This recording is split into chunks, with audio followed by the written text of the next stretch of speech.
Now, this isn't much of a surprise, but the Canadian economy contracts 1.6% in Q2 as tariff hits. Now, yes, not a surprise, but it's still an issue.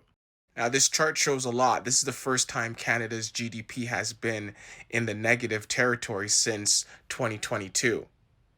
Now, what's the issue? Real gross domestic product declined 1.6% on an annualized basis in the second quarter, thanks to a sharp drop off in exports and business investments.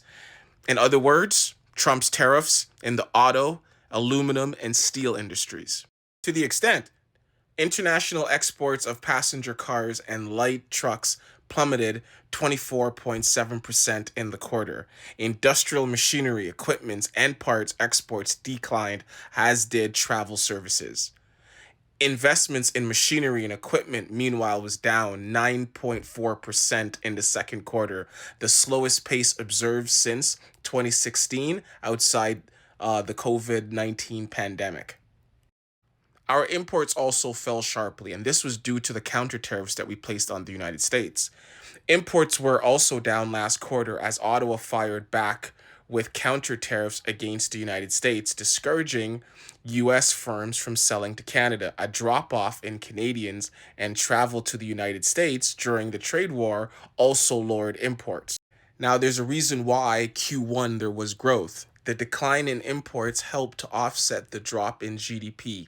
Businesses were also stockpiling goods at a faster rate, and government and household spending ramped up.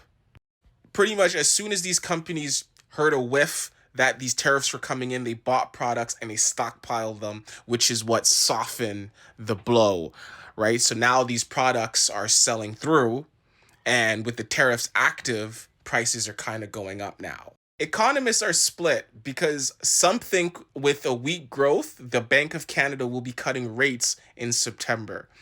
That weaker than expected trend in the monthly figures will make today's release supportive for our forecast of a September interest rate cut. While some feel the data isn't decisive enough, for the Bank of Canada, there is nothing here screaming for a September cut, though it will certainly keep the chatter around further easing intact. I guess we're all in for the ride, as they would say. Until next time.